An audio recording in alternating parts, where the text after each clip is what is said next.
धूप बत्ती बुझी जली। ऐसी नवीन संकल्प हिंदी पाठमाला कक्षा 8 के लिए आज हम द्वितीय सत्र के लिए नए पाठ की पढ़ाई करने जा रहे हैं। पाठ का नाम है धूप बत्ती बुझी जली। अब धूप बत्ती क्या होता है? जो हम भगवान के यहाँ पर सामने जो धूप, एक तरह से अगरबत्ती होती है, धूप बत्ती, उसे जलाते हैं। और यहाँ पर लेखक ने धूप बत्ती बुझी जली इस माध्यम से विनम्र होकर व्यक्ति कुछ भी प्राप्त कर सकता है, ये समझाने का प्रयास किया है। अब ये धूप बत्ती और विनम्रता, मानव की विनम्रता, इससे क्या संबंध है? तो यहाँ पर धूप बत्ती जब खड़ी जलाने की कोशिश की तो वो थोड़ी सी सिर जली, मतलब थोड़ी सी जली, लेकिन फिर बुझ गई, जली नहीं। लेकिन जब लेखक ने उसको हाथ में उठाकर तिरछी कर दिया और मैचिस की तीली जलाई तो वो भभक उठी, मतलब जल उठी। इस तरह से यहाँ पर आदमी भी खड़ा यानी अहंकारी हो तो उससे समाज में कुछ भी नहीं मिलता। लेकिन आदमी यदि इस धूप बत्ती की तरह थोड़ा झुक जाए तो उसे समाज में कुछ भी हासिल होता है, वह समाज में बहुत कुछ प्राप्त कर सकता है। यह समझाने की कोशिश इस पाठ से की गई है। विनम्र का अर्थ है पोलाइटनेस। विनम्र होकर व्यक्ति कुछ भी प्राप्त कर सकता है। विनम्रता एक ऐसा गुण है, पोलाइटनेस ऐसा वैल्यू है, ऐसा गुण है जिसके साथ विवेक का प्रकाश दुगुना हो जाता है। विवेक मतलब एक तरह से आदमी में संस्कार आ जाते हैं, विवेक का प्रकाश दुगुना हो जाता है। और योग्य और विनम्र व्यक्ति बहुमूल्य रत्न होता है। बहुमूल्य रत्न मतलब क्या? Precious stone. योग्य और विनम्र व्यक्ति बहुमूल्य रत्न होता है, प्रीशियस स्टोन की तरह होता है। ऐसा व्यक्ति जो विनम्र व्यक्ति है सबके दिलों को जीत लेता है, और चाहे वह सख्त मिजाज पठान ही क्यों न हो। अब यहाँ पर पठान का उल्लेख किया है। यहाँ पर लेखक ने विनम्रता का एक उदाहरण दिया है। विनम्र होकर पठान से किस तरह से उन्होंने अपना काम निकलवाया। विनम्रता और मधुर वचनों का कैसा प्रभाव पड़ता है। अब आदमी में विनम्रता हो और मधुर वचन हो, पोलाइट कम्युनिकेशन यदि आदमी के पास हो तो वह उसका कैसा प्रभाव पड़ता है, आइए इस पाठ में पढ़े। अब यहाँ पर पठान का क्या उदाहरण दिया है? लेखक को जब धूप बत्ती खड़ी जली नहीं उनसे, तो उन्होंने उसे तिरछी कर दी और उन्हें विनम्रता का उत्तर मिल गया। विनम्र होकर झुककर कुछ भी हासिल कर सकता है। एक बार लेखक यात्रा के दौरान रेल से जा रहे थे तो एक पठान ने पूरे डिब्बे के अंदर अपना राज करवा लिया था। और थोड़ी देर बाद जब गाड़ी निकलने लगी प्लेटफॉर्म से, तब वह हिम्मत करके पठान से मीठी मीठी बातें करके पठान के डिब्बे में घुस गए। और अपने विनम्र स्वभाव से उन्होंने ना खुद अपने लिए उस डिब्बे में जगह बनाई, बल्कि और दूसरे व्यक्तियों को भी लेखक ने उस डिब्बे में जगह बनवा दी। यह उदाहरण यहाँ पर बताया है। चाहे वो सख्त मिजाज पठान ही क्यों न हो, विनम्रता और मधुर वचनों का कैसा प्रभाव पड़ता है, आइए हम इस पाठ में पढ़ते हैं।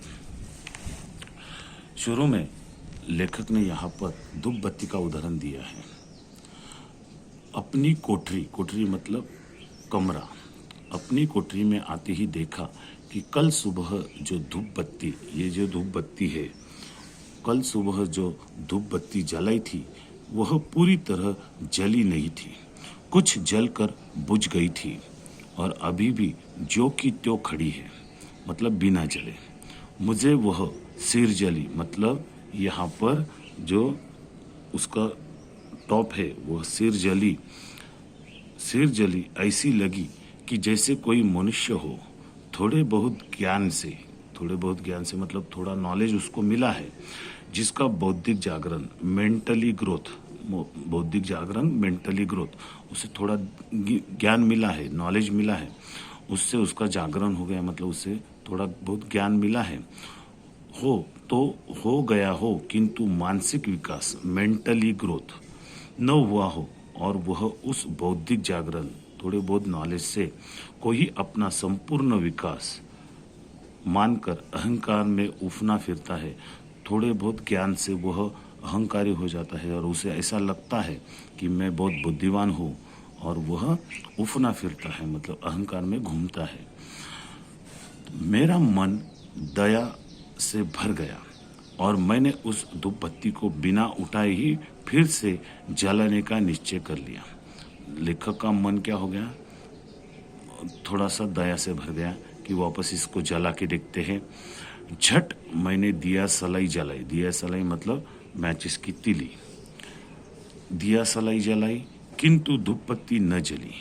मैंने दिया सलाई की दूसरी तीली जलाई और उसे उसके दाहिनी ओर लगाया, परंतु धूपबत्ती न जली।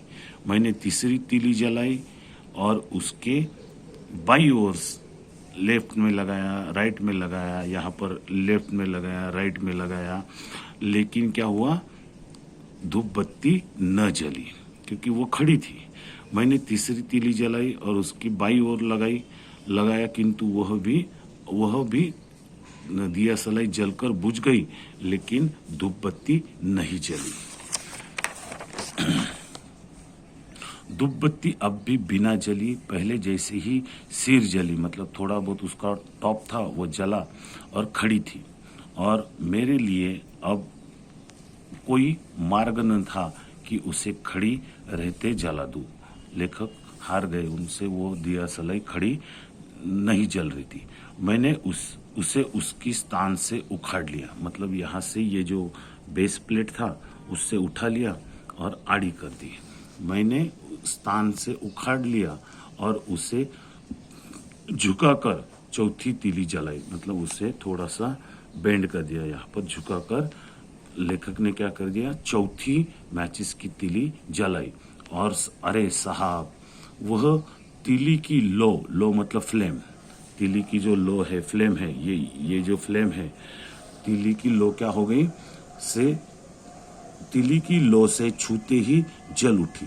उस जलती तीली में अब भी इतना दम था, जलती तीली में अब भी इतना दम था, मतलब क्या, वह तीली अभी भी इतनी जल रही थी था कि तैयार हो तो वह 4-5 धूपबत्तियां और जला दे। मतलब वो जो मैचिस की तीली है अभी भी इतनी जल रही थी कि वह 4-5 धूपबत्तियां एक साथ जला दे। जली धूपबत्ती ने अपनी सुगंध से कमरे को, जो सेंट था उससे कमरे को भर दिया।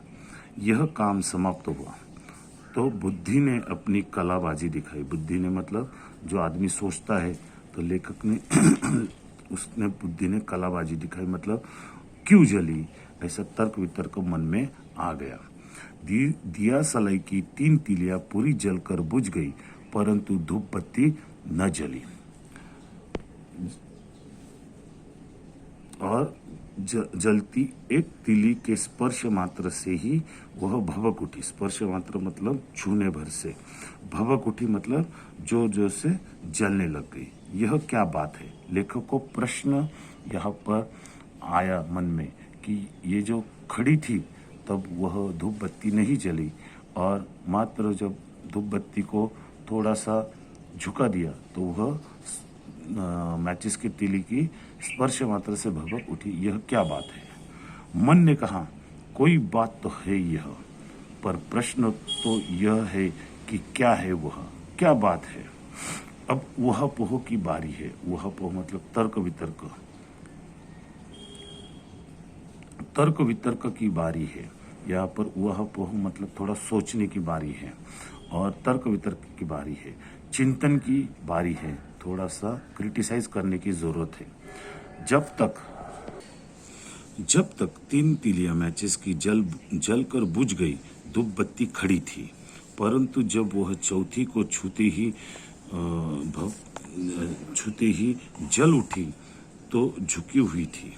तो यहाँ पर लेखक ने क्या बताया, 3 तीलियां जब मैचेस की जलाई तब धूप बत्ती खड़ी थी, और जब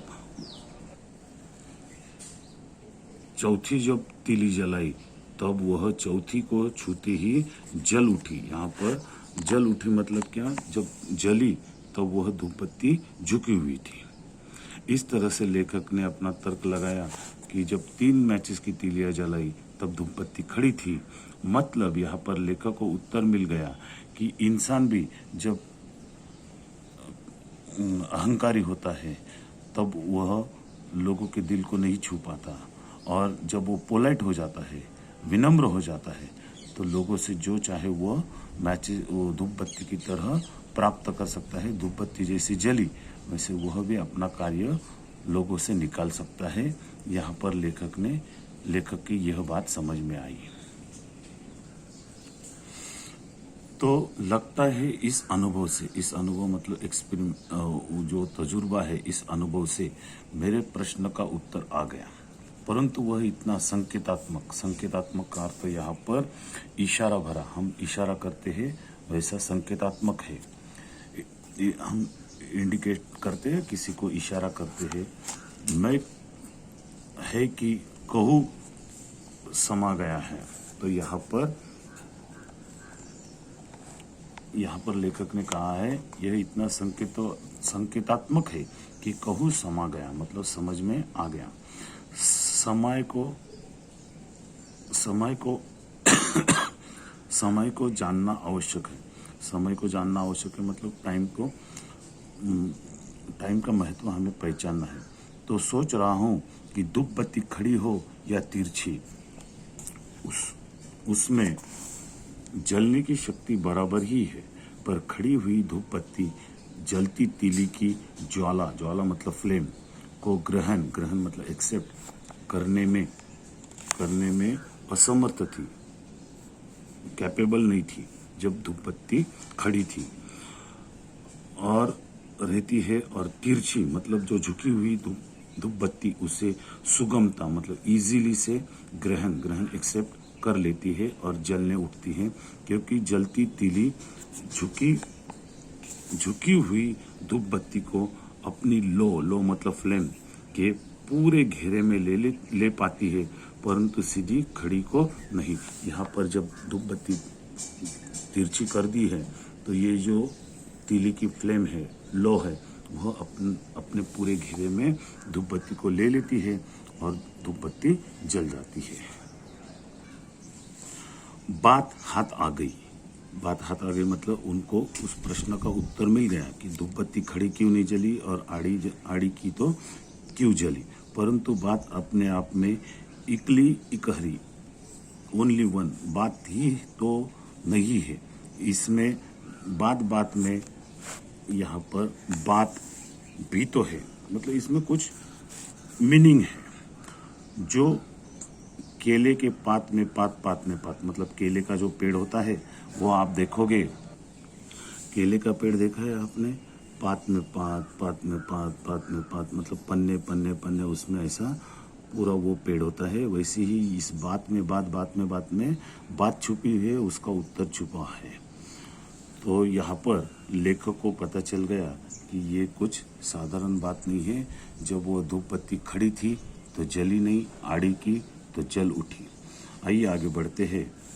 बात हाथ आ गई तो यह निकली आ रही है बात में से बात, मतलब उत्तर निकल के आ रहा है। तो लेखक कहता है तो यह निकल आ रही है बात में से बात की किसी से कुछ लेना हो तो झुकना आवश्यक है। तो बात में से बात लेखक को क्या निकल रही है, किसी से कुछ पाना है। If we want to take something from any other person we must need to polite. तो किसी से कुछ लेना हो तो झुकना आवश्यक है। झुकना मतलब क्या, यहाँ पर वो भी कहते हैं झुकना क्या शरीर का, शरीर से बेंड होना नहीं जी। यो झुककर दंडवत मतलब हम पूरा झुककर किसी को प्रणाम करते हैं। यहाँ पर दंडवत का अर्थ है लेट जाना। लेटकर ही तो फौजी के सिपाही गोलियां दागते, गोलियां दागना मतलब गोलियां चलाते हैं। तो झुकना देह का नहीं, झुकना शरीर का नहीं, देह मतलब शरीर, बॉडी, भाव का मतलब फीलिंग का। साफ साफ यो कि पाने के लिए नम्र होना आवश्यक है। पाना मतलब किसी से कुछ मांगना है, लेना है, तो नम्र मतलब पोलाइट होना आवश्यक है। लोकोक्ति है, बेटा बनकर सबने खाया, बाप बनकर किसी ने नहीं। अब यहाँ पर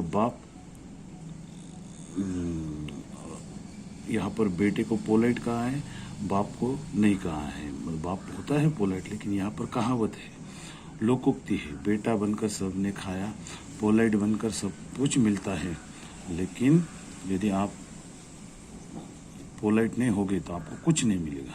यह बेटा बनना नम्रता ही है। बेटा मतलब यहाँ पर बेटा बनना नम्रता ही तो है। याद आ रहा है संस्कृत का एक श्लोक जिसमें सुख की कुंजी बताई गई है। अब सुख की कुंजी मतलब सुख किस चीज में है वो बताया है संस्कृत के श्लोक में। विद्या ददाति विनयो, विनयद यति पात्रताम, पात्रत्वद धनमा मेति प नो नोति धनाद धर्म तात सुखम। इसका अर्थ है, भाव यह है इस संस्कृत श्लोक का, विद्या से मनुष्य में विनय आती है। विनय आती है मतलब नम्रता। विद्या से मनुष्य में नम्रता आती है। विनय से पात्रता पाने की योग्यता, पात्रता पाने की मतलब किसी से कुछ पाने की योग्यता आती है, मतलब एबिलिटी आती है। और पात्रता से पाता है वह धन, पाता है मतलब प्राप्त करना, धन से करता है धर्म, तब सुख ही सुख। और जब धन आता है और धर्म से धर्म करता है, पुण्य कमाता है, धन को दान करता है, तब सुख ही सुख। तो पात्रता का मूल है विनय, नम्रता, झुकना, पोलाइटनेस।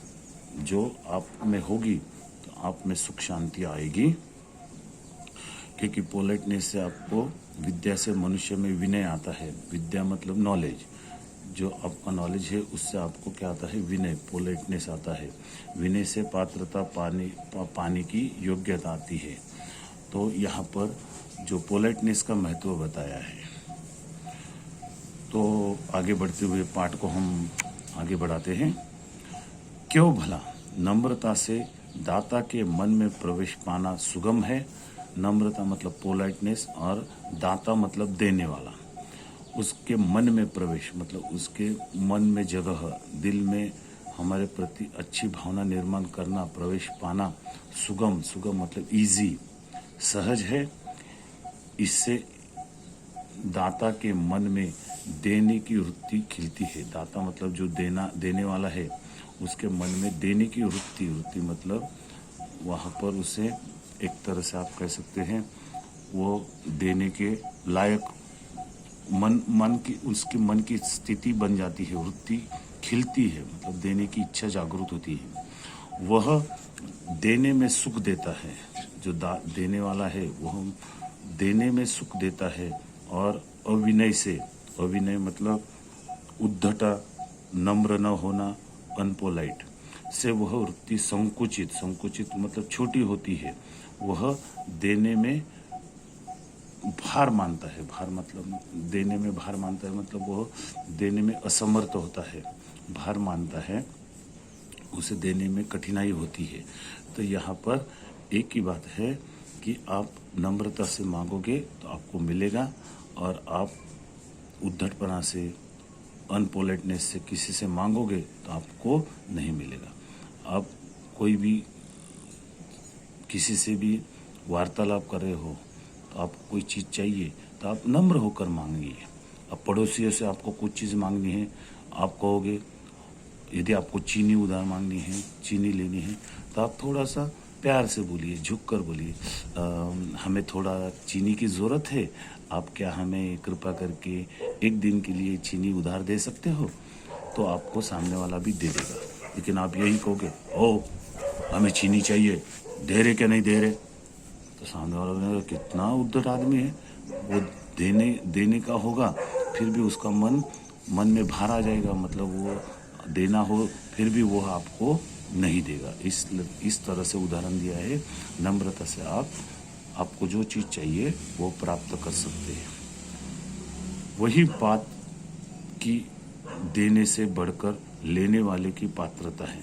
तो वही बात कि देने से बढ़कर, किसी को कुछ देने से बढ़कर लेने वाले की पात्रता, जिसको चाहिए उसकी पात्रता, मतलब यहाँ पर उसकी एबिलिटी, यदि पोलाइटनेस है तो वो प्राप्त कर सकता है।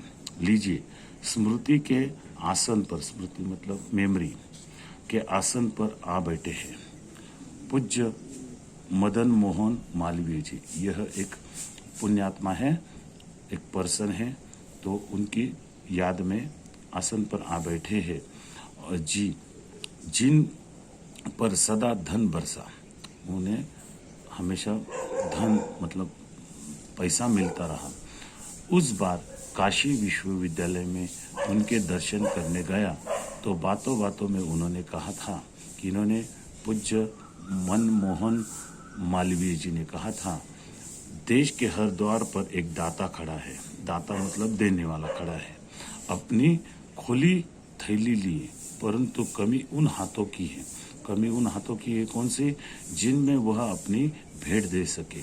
मतलब देने वाला खड़ा है, लेकिन उन्हें वह पोलाइट हाथ नहीं मिलते जिन्हें वो अपनी भेंट दे सके, गिफ्ट दे सके। मेरे उठते उठते, मतलब लेखक जब मालवीय जी के साथ उठते उठते आग्रह से कहा था उन्होंने, भूलना मत इसे। किसे? कि यदि तुम नम्रता से किसी से कुछ मांगोगे तो आपको जरूर मिलेगा। फिर यहाँ पर लेखक को नम्रता का जो अनुभव आया उसे हम इस अगले पैराग्राफ में पढ़ेंगे। तो पीछे हम जो पढ़ाई की उसके बारे में थोड़ा सा देखते हैं कि यहाँ पर धूप बत्ती से लेखक को नम्रता के बारे में पता चला और उन्होंने यहाँ पर एक बात, ये श्लोक भी बताया, बेटा बनकर सबने खाया, बाप बनकर किसी ने नहीं। यदि आप अनपोलाइट होगे तो आपको कुछ नहीं मिलेगा, और बेटे की तरह पोलाइट होगे तो बेटा कैसा एकदम प्यार से पापा से कोई भी चीज़ मांगता है तो उसे मिल जाती है। तो यहाँ पर ये उदाहरण दिया है। और उन्होंने विद्या मतलब ज्ञान के बारे में एक श्लोक बताया। उसका अर्थ यह है कि यदि विद्या से मन में विनय आती है और विनय से पात्रता, मतलब आप पोलाइट बन जाते हैं, वो पाने की योग्यता और पात्रता से पाता है मतलब कुछ भी प्राप्त कर सकता है। धन से करता है धर्म। धन जब आदमी के पास आता है तो धर्म करता है, मतलब पुण्य करता है, तब सुख ही सुख आता है। तो पात्रता का मूल है विनय, नम्रता और झुकना। यहाँ पर एक उदाहरण आप ये भी देख सकते हैं। आपको एक उदाहरण देता हूँ। यदि आप किसी जगह नौकरी के लिए जाओगे और आप नम्र होकर बात करोगे तो आपकी बात को स्वीकार कर दिया जाएगा। लेकिन आप वही उद्धटपना से, अनपोलाइटनेस से कहोगे, हाँ मुझे नौकरी चाहिए, दे रहे क्या नहीं दे रहे, तो आपको वहाँ से भगा दिया जाएगा।